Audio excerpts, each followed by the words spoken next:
Hi friends, welcome to my channel. కొత్తగా నా channel చూస్తున్నవారు తప్పకుండా నా ఛానల్ని సబ్స్క్రైబ్ చేసుకొని నన్ను సపోర్ట్ చేయండి ఫ్రెండ్స్. అలాగే ఈ యూస్ఫుల్ ఇన్ఫర్మేషన్ మీకు యూజ్ అయింది అనుకుంటే ఖచ్చితంగా వీడియోని అయితే లైక్ చేయండి ఫ్రెండ్స్. ఈరోజు టాపిక్ వచ్చేసి ఏంటి అని అంటే 35,000 శాలరీ వచ్చేవారు లేదా 40,000 శాలరీ వచ్చేవారు అసలు మంత్లీ బడ్జెట్ ప్లానింగ్ అనేది ఎలా చేసుకుంటే మనకి మనీ అనేది సేవ్ అవుతుంది మంత్లీ అనేది ఈరోజు మీతో షేర్ చేసుకుంటానండి. చాలామంది అనుకుంటారండి, ఇప్పుడున్న సొసైటీలో ఉన్న ఖర్చులకి సేవ్ చేయలేము అని చాలామంది అనుకుంటారు. అలా ఏముండదండి. మన శాలరీకి తగ్గట్టు మనం అడ్జస్ట్ అయ్యి మనం ఉండగలిగితే ఖచ్చితంగా మనము శాలరీలో నుంచి అయితే మనము మనీ అనేది సేవ్ చేసుకుంటాము. సో చాలామందికి అది ఎలా సేవ్ చేయాలి, మనం ఎక్కడ మేనేజ్ చేయాలి ఏంటి అనేది చాలామందికి తెలియదండి. సో అలాంటి వాళ్ళ కోసం అయితే నేను ఈరోజు ఈ వీడియోని అయితే మీతో షేర్ చేసుకుంటున్నాను. సో మనము ఇక్కడ 2 పార్ట్స్గా మనది ఖర్చులు ఉంటాయి కదండి. ఆ ఖర్చులను అయితే మనము 2 పార్ట్స్గా డివైడ్ చేసుకోవాలి. ఇక్కడ నేను ఫిక్స్డ్ ఎక్స్పెన్సెస్, రన్నింగ్ ఎక్స్పెన్సెస్ అని 2 పార్ట్స్గా అయితే డివైడ్ చేసుకున్నాను. సో ఫిక్స్డ్ ఎక్స్పెన్సెస్ అంటే ఏంటి అని అంటే మనకి ఫిక్స్డ్ అండి, మంత్లీలో ఖచ్చితంగా ఇవి పే చేయాలి అనేవి కొన్ని ఉంటాయి కదండి. రూమ్ రెంట్ అని, ఎలక్ట్రిసిటీ ఛార్జ్ అని, గ్యాస్ ఛార్జ్ అని, పాలని, ఇలా చాలా ఉంటాయి, ఈఎంఐలని. సో ఇవన్నీ మనము మంత్లీ ఖచ్చితంగా పే చేయాల్సినటువంటి మన ఖర్చులండి. కాబట్టి వీటిని మనము ఇవ్వండి మనము మంత్లీ ఖచ్చితంగా పే చేయాల్సినటువంటి రూమ్ రెంట్ కానీ, ఎలక్ట్రిసిటీ ఛార్జ్ కానీ, ఇవన్నీ మనము మంత్లీ ఖచ్చితంగా పే చేయాల్సినటువంటి మనకి ఖర్చులండి. సో అందుకనే దీన్ని ఫిక్స్డ్ ఎక్స్పెన్సెస్ కింద డివైడ్ చేశాను ఫ్రెండ్స్. 35,000 40,000 వచ్చిన వాళ్ళు రూమ్ రెంట్ వచ్చేసి ఒక 5,000 ఉండాలండి. 5,000 ఆర్ 6,000. దీనికంటే మనము మించకూడదండి. మనకు 5,000 ఆర్ 6,000లో రూమ్ రెంట్ ఉండేటట్టు చూసుకోవాలి. దీనికంటే మనకైతే మనము మించకూడదండి. దీని లోపైన ఏం కాదు కానీ ఎక్కువ కాకుండా చూసుకోండి రూమ్ రెంట్ వచ్చేసి. నెక్స్ట్ వచ్చేసి ఎలక్ట్రిక్ బిల్ వచ్చేసి నేను ఒక 1,500 వేసానండి, 1,500. సో మనకి కరెంటు బిల్ అనేది ఒక 1,500 వేసుకున్నాం కదండి. ఎక్కువ రాకుండా మనము మెయింటైన్ అయితే చేసుకోవాలి ఫ్రెండ్స్. కరెంటు బిల్ వచ్చేసి కొంతమంది ఏం చేస్తారంటే లైట్స్ ఆన్ చేస్తారు, మర్చిపోతారండి. సో మనము అలా ఏ తప్పులు చేయకుండా మనకు 1,500 లోపు వచ్చినాయి కదా కదండి, 1,500 అయితే మించకూడదు ఫ్రెండ్స్. అలా చూసుకోవాలి. ఎందుకంటే ఇక్కడ మనము మనీ అనేది సేవ్ చేయాలనుకుంటున్నాము కాబట్టి మనము ఎక్కడైనా రూపాయి తగ్గించుకునేటట్టే ఉండాలి కానీ రూపాయి పెంచుకునేటట్టు ఉండకూడదండి. కాబట్టి 1,500 అయితే వేసానండి. మన ఛానల్లో కరెంటు బిల్ అనేది ఎలా తగ్గించుకోవాలి ఏంటి అనేది కొన్ని టిప్స్ అయితే నేను చెప్పానండి. సో నా ఛానల్ని విజిట్ చేసి అందులో వీడియో ఉంటుందండి, వీడియో చూడండి, మీకు యూజ్ అవుతుందని అనుకుంటున్నాను. నెక్స్ట్ వచ్చేసి గ్యాస్ బిల్ అండి. గ్యాస్ బిల్ ఒక 600 వేసుకుందాం.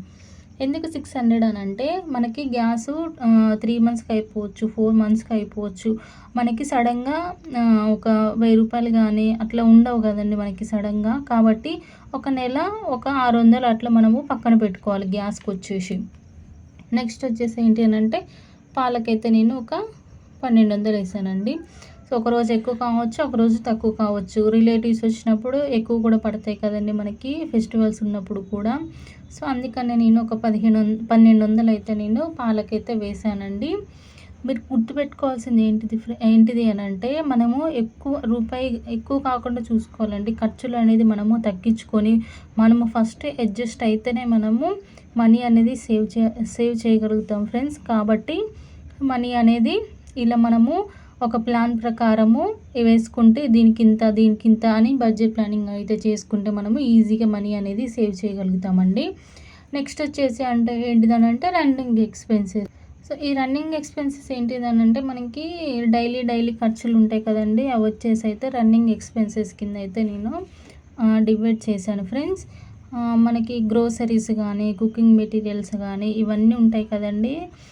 గ్రోసరీస్ ఒకరోజు ఉప్పు అవసరం పడవచ్చు, ఒకరోజు టీ పొడి అని, ఒకరోజు షుగర్ అని, ఇలా అయితే మనకి అవసరమవుతూ ఉంటాయి. సో అలా చేయకుండా మనం ఏం చేయాలని అంటే ఫస్ట్ మనము గ్రోసరీస్కి ఒక లిస్ట్ అనేది ప్రిపేర్ చేసుకోవాలండి. మనకి ఏది కావాలంటే అదే తెచ్చుకోవాలి, మనకి ఏది అవసరమో మనం అదే చూస్ చేసుకొని తెచ్చుకోవాలి ఫ్రెండ్స్. కళ్ళకి ఏది నచ్చేది అది తెచ్చుకోవద్దు. ఇది ఫ్రీ, ఇది కొంటే ఇది ఫ్రీ అని మనము అస్సలు మోసపోకూడదండి. మనకి గ్రోసరీస్‌కి వెళ్ళే ముందు కూడా మన ఇంట్లో ఏమేమి ఉన్నాయి, సరుకులు ఉన్నాయా లేవా, అంటే పోయిన నెల తెచ్చినవి కొన్ని మిగులొచ్చు, కొన్ని అయిపోవచ్చండి. సో అలా చూసుకొని మనకి ఏమేమి అవసరమో అవి మనము తెచ్చుకోవాలి. సో నేను ఇక్కడ గ్రోసరీస్కి అయితే ఒక 3000 అయితే వేసానండి. మనము ఎప్పుడు కూడా గుర్తుపెట్టుకోవాల్సింది ఏంటి అని అంటే, మనం ఇక్కడ బడ్జెట్ అనేది ఒకటి వేసుకున్నాం కదండి, దీనికి మించకూడదండి ఎప్పుడైనా సరే.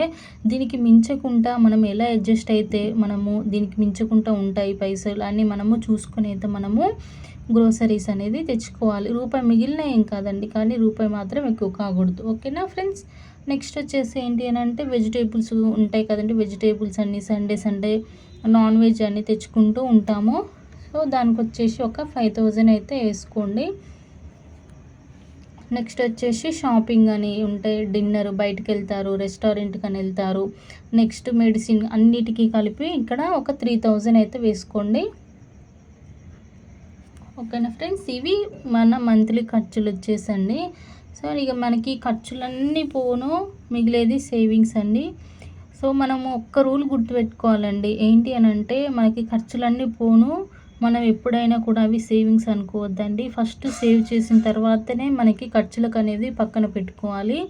ఎప్పుడైనా ఇది ఒకటి గుర్తుపెట్టుకోండి ఫ్రెండ్స్. సో ఇక్కడ మనకి టోటల్ మనకి వచ్చేసి ఎంత ఖర్చు అయిందనంటే 20,300 వరకు అయినాయండి. సో టోటల్ వచ్చేసి 20,300. నెక్స్ట్ సేవింగ్స్ వచ్చేసి 19,700.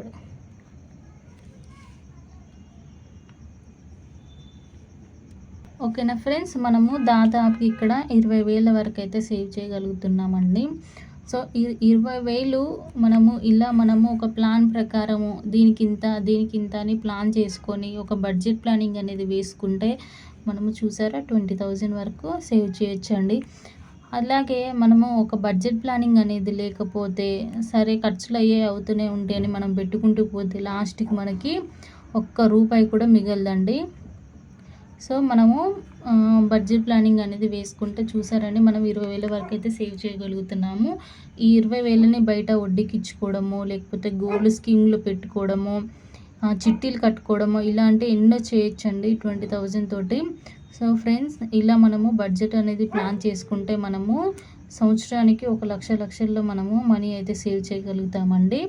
సో ఈ వీడియో మీకు యూజ్ అవుతుందని అనుకుంటున్నాను ఫ్రెండ్స్. కొత్తగా చూస్తున్న వాళ్ళు తప్పకుండా సబ్స్క్రైబ్ చేసుకొని వీడియో నచ్చితే లైక్ చేయండి friends. Thank you friends. Thanks for watching my video.